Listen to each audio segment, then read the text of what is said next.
Hello everyone, I am Dilip Kumar, lecturer in botany at Government Boys Degree College, Shahidapur. Today we will learn about another new topic. The name of topic is protein. Chapter number 2, class first year pre-medical. Protein के बारे में आज हम बात करेंगे कि protein क्या है। प्रोटीन ग्रीक वर्ड प्रोटियस से निकला है, जिसकी माना है फर्स्ट रैंक और प्राइमरी।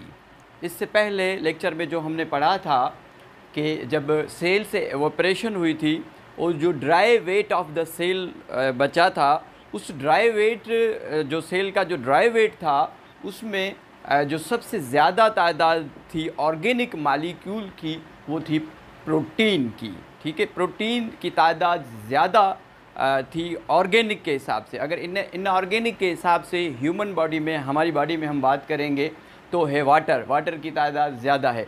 मगर अगर ऑर्गेनिक की हम बात करेंगे तो ऑर्गेनिक में फर्स्ट रैंक पे आता है प्रोटीन। प्रोटीन जो है 50% मौजूद होता है dry weight of the cell में। अगर देखेंगे कि more than 50% protein is present in the dry weight of the cell. Protein को फर्स्ट रैंक इसलिए भी कहते हैं कि प्रोटीन के बहुत सारे काम हैं हमारी बॉडी में। हमारे जो हमारे नाखून से लेके ऊपर बाल तक प्रोटीन ही प्रोटीन है। अगर प्रोटीन की आप बात करेंगे, फर्स्ट रैंक की बात करेंगे कि इसको फर्स्ट रैंक क्यों कहते हैं प्रोटीन को, तो प्रोटीन को फर्स्ट रैंक इसलिए कहते हैं कि बहुत सारे एंजाइम, जिसको बायोकैटलिस्ट कहते हैं, जो कि the speed of the rate of reaction, biochemical reaction का रेट ऑफ रिएक्शन को स्पीड अप करते हैं, तो वो भी क्या है, वो प्रोटीन है। अगर बात करेंगे कि प्रोटीन का एक ये भी फंक्शन है कि प्रोटीन काम करता है एज अ स्टोरेज। बहुत सारे ऐसे सीड्स हैं जिनमें स्टोरेज होती है प्रोटीन की। वो जो मिल्क है उसमें जो है प्रोटीन की स्टोरेज होती है। इसेंशियल अमाइनो एसिड जो हमारी बॉडी में आते हैं वो मिल्क से आते हैं, और डिफरेंट सीड वगैरह से जो है अमाइनो एसिड्स की कमी जो है वो पूरी होती है। तो ये भी एक रोल है इसका। Number 3, transport. हमारी बॉडी में हेमोग्लोबिन मौजूद है जो कि ऑक्सीजन को ट्रांसपोर्ट करता है हमारी पूरी बॉडी में। तो हेमोग्लोबिन भी एक प्रोटीन है। तो प्रोटीन ट्रांसपोर्ट का भी काम करती है हमारी बॉडी में, जो ट्रांसपोर्टेशन हो रही होती है। प्रोटीन काम करता है एज ए हार्मोन्स। हार्मोन्स एक कंट्रोलिंग सिस्टम होता है, केमिकल्स होते हैं जो कंट्रोल करते हैं। अगर इंसुलिन की बात करें, इंसुलिन एक टाइप है प्रोटीन की। तो इंसुलिन क्या करती है कि रेगुलेट करती है। हार्मोन्स क्या करते हैं, रेगुलेट करते हैं बहुत सारे फंक्शंस को हमारी बॉडी में। तो इंसुलिन कंट्रोल करती है ग्लूकोज की लेवल को। तो इंसुलिन क्या है, वो भी एक प्रोटीन है। एंटीबॉडीज़, जो प्रोटेक्शन का मैकेनिज़्म है हमारी बॉडी में, एंटीबॉडीज़ भी क्या है, प्रोटीन है। जो डिफेंसिव सिस्टम है हमारी बॉडी में, जो डिफेंस करता है, जो प्रोटेक्ट करता है अगेंस्ट द माइक्रो ऑर्गेनिज़म, जो बैक्टीरिया हैं, वायरस हैं, फंगस हैं, जो कि डिज़ीज़ प्रोड्यूस करते हैं, उनके अगेंस्ट जो फाइट करता है या जो प्रोटेक्शन करती है, वो हमारी बॉडी में एंटीबॉडीज़ हैं। एंटीबॉडीज़ भी क्या हैं, एक प्रोटीन है। तो इसलिए प्रोटीन को फर्स्ट रैंक पे रखा गया है। प्रोटीन काम करती है एज अ मूवमेंट। अगर आप मसल सेल में देखेंगे, एक्टिन एंड मायोसिन प्रोटीन मौजूद होती है जो मसल्स की कंट्रैक्शन करवाती है। तो मसल में जो कंट्रैक्शन होती है वो भी कौन करवा रहा है, प्रोटीन करवा रहा है, जो कि एक्टिन और मायोसिन प्रोटीन मौजूद होती है। Cellular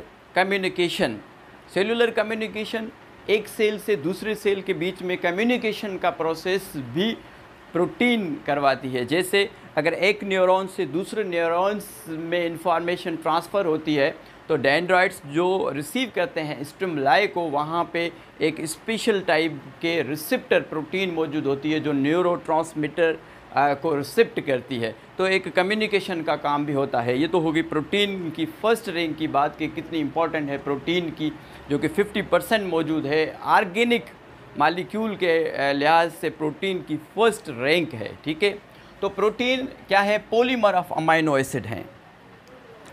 protein is a polymer of amino acid.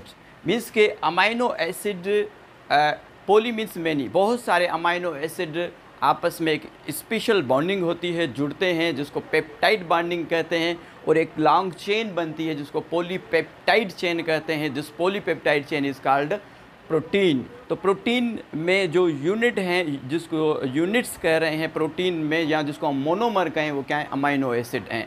तो प्रोटीन के जो यूनिट हैं वो अमाइनो एसिड हैं। बहुत सारे अमाइनो एसिड मिलके प्रोटीन बनाते हैं। अच्छा, प्रोटीन को सबसे पहले जिस साइंटिस्ट ने दरियाफ्त किया था वो था बर्ज़िलियस। सबसे पहले जिसने दरियाफ्त किया था वो था Berzelius in 1838। Dutch chemist and J G. 1883 में इसकी इम्पोर्टेंस जो मैंने आपको बताई उसको जो है प्रपोज़ किया था। अच्छा, प्रोटीन की अगर हम कंपोजिशन देखें कि प्रोटीन किस चीज़ का बना है, तो प्रोटीन की कंपोजिशन में देखेंगे कि प्रोटीन में कार्बन होती है, प्रोटीन में हाइड्रोजन होता है, प्रोटीन में ऑक्सीजन होता है, प्रोटीन में नाइट्रोजन मौजूद होता है। प्रोटीन में नाइट्रोजन की मौजूदगी की वजह से प्रोटीन को नाइट्रोजिनस कंपाउंड भी कहते हैं, क्योंकि इसमें नाइट्रोजन मौजूद होती है। ठीक है, प्रोटीन में कभी कभी फास्फोरस और सल्फ़र भी मौजूद होता है। तो ये आपने याद करना है कि प्रोटीन की कंपोजिशन क्या है। प्रोटीन में हाइड्रोजन, प्रोटीन में कार्बन, हाइड्रोजन, ऑक्सीजन, नाइट्रोजन और कभी कभी फास्फोरस और सल्फ़र भी मौजूद होता है। अगर सवाल आ सकता है एंटी टेस्ट में कि प्रोटीन को नाइट्रोजिनस कंपाउंड क्यों कहा जाता है, क्योंकि इसमें नाइट्रोजन मौजूद है। प्रोटीन कहाँ पे मौजूद होता है? Protein building block of tissue है। टिश्यू हमने पहले लेक्चर में पढ़ा था कि group of cell which perform a particular function is called tissue. तो एक टिश्यू का बिल्डिंग ब्लॉक है जो कि प्रोटीन है। Protein is a building block of tissue. Protein hairs में मौजूद होता है, बालों में मौजूद होता है। प्रोटीन स्किन में मौजूद होता है, नेल्स में मौजूद होता है, और फीदर्स में भी जो है प्रोटीन मौजूद। परिंदों के जो पर हैं उनमें भी प्रोटीन मौजूद होता है। मतलब बालों में, स्किन में, हेयर में क्या मौजूद है? प्रोटीन मौजूद होता है। अगर सोर्स ऑफ प्रोटीन के हमारी बॉडी में प्रोटीन किस तरीके से आती है, प्रोटीन को हम किस तरीके से ले सकते हैं, सोर्सेज क्या हैं प्रोटीन के, हम वो कौन सा खाना खाएं जिसमें ज़्यादा से ज़्यादा प्रोटीन हमारी बॉडी में आ सके। तो प्रोटीन एक सोर्स है, सोर्स ऑफ प्रोटीन है। मीट, गोश्त, मछलियाँ, फ़िश सोर्स ऑफ प्रोटीन है। Milk is a source of protein. और जो दालें खाते हैं, पल्सेस, दाल, जो वेजिटेरियन है वो दाल से गुजारा करते हैं, प्रोटीन सोर्स ऑफ प्रोटीन आ जाती है, मगर इतनी प्रोटीन नहीं आती जितनी कि मीट और जो एग या फिशेस में बॉडी की जो रिक्वायरमेंट, जो इसेंशियल अमाइनो एसिड्स की जो रिक्वायरमेंट जो पूरी मीट से होती है, वो शायद जो पल्सेस, दालें वगैरह न पूरी कर सके। मगर किस हद तक जो है ये दालें वगैरह भी जो है वो उस कमी को पूरा कर सकती हैं। तो ये सोर्सेज हैं प्रोटीन के। ठीक है, प्रोटीन को हमने कहा है कि पॉलीमर ऑफ अमाइनो एसिड है। तो ये अमाइनो एसिड के बारे में आपको पता होना चाहिए कि अमाइनो एसिड है क्या। अमाइनो एसिड को आप देखेंगे तो अमाइनो एसिड में एक बात याद रखिएगा कि एक अमाइनो एसिड जब दूसरे अमाइनो एसिड के साथ मिलेगा कंडेंसिएशन के प्रोसेस में, कंडेंसिएशन याद करें कि मैंने आपको पहले पढ़ाया था, उसमें वाटर लूज़ होगा और दो अमाइनो एसिड मीन्स के दो मोनोमर जब आपस में मिलेंगे और पानी का लूज़ होगा तो इसको कंडेंसिएशन कहेंगे। और इस जो ये दो अमाइनो एसिड मिल रहे हैं इसमें जो बॉन्डिंग होगी वो कोवेलेंट बॉन्डिंग कहेंगे, और क्योंकि ये स्पेशल बॉन्डिंग हो रही है इसलिए इसको पेप्टाइड बॉन्डिंग कहेंगे। और एक लॉन्ग चेन बनेगी तो उसको पॉलीपेप्टाइड कहेंगे। तो इसमें बॉन्डिंग कौन सी होती है? कोवेलेंट पेप्टाइड बॉन्डिंग होगी। अमाइनो एसिड को आप देख लें कि amino acid as a building block of protein. अगर प्रोटीन की बिल्डिंग ब्लॉक की बात करेंगे तो अमाइनो एसिड है। अगर टिश्यू के बिल्डिंग ब्लॉक की बात करेंगे तो वो प्रोटीन है। ठीक है, प्रोटीन का जो बिल्डिंग ब्लॉक है वो क्या है? अमाइनो एसिड है। अब अमाइनो एसिड को देख लें कि अमाइनो एसिड में दो फंक्शनल ग्रुप होते हैं एक कार्बन पे। ये देखें, ये अमाइनो एसिड का जो है स्ट्रक्चर है कि एक कार्बन, ये आपको नज़र आ रहा है कि ये एक कार्बन पे दो ग्रुप हैं। एक साइड पे ये अमाइनो ग्रुप है और दूसरी साइड पे ये कार्बोजाइलिक ग्रुप है। ठीक है, ये दो ग्रुप हो गए, एक ये ग्रुप एक ये ग्रुप। ठीक, किस पे? एक कार्बन पे अगर दो ग्रुप होंगे तो इसको कहेंगे क्या? अल्फ़ा कार्बन कहेंगे। इस कार्बन को अल्फ़ा कार्बन इसलिए कह रहे हैं क्योंकि इसमें दो ग्रुप अटैच हैं। एक तरफ अमाइनो ग्रुप है और दूसरी तरफ कार्बोजाइलिक ग्रुप है। ठीक है, अब स्ट्रक्चर को देख लें।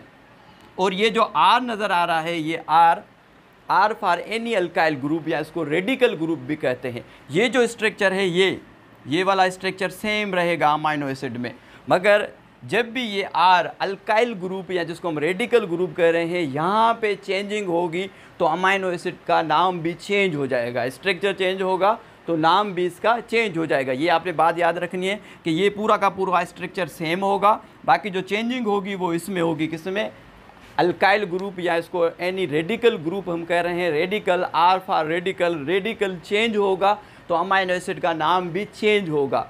हमें पता है कि 20 डिफरेंट टाइप्स के अमाइनो एसिड की ज़रूरत होती है प्रोटीन में। अभी एक और भी दरियाफ्त हुआ है 21 अमाइनो एसिड। ऐसे तो बहुत सारे अमाइनो एसिड हैं, मगर जो अमाइनो एसिड प्रोटीन के बनने के लिए चाहिए वो 20 अमाइनो एसिड्स चाहिए प्रोटीन बनने के लिए। ठीक है, जो 20 अमाइनो एसिड्स के नाम जो चेंज होंगे, बाकी स्ट्रक्चर सेम रहेगा, सिर्फ आर चेंज होगा। आर अगर आप यहाँ पे चेंज करेंगे, यहाँ पे एक हाइड्रोजन रखेंगे, यहाँ पे अगर आप एक हाइड्रोजन रख रहे हैं तो अब नाम चेंज हो जाएगा। इस अमाइनो एसिड का नाम हो जाएगा क्या, ग्लाइसिन। ठीक है, अगर यहाँ पे आर की जगह अगर अल्कोहल आएगा, इथेनॉल आएगा, CH2OH, तो इसका नाम हो जाएगा सीराइन।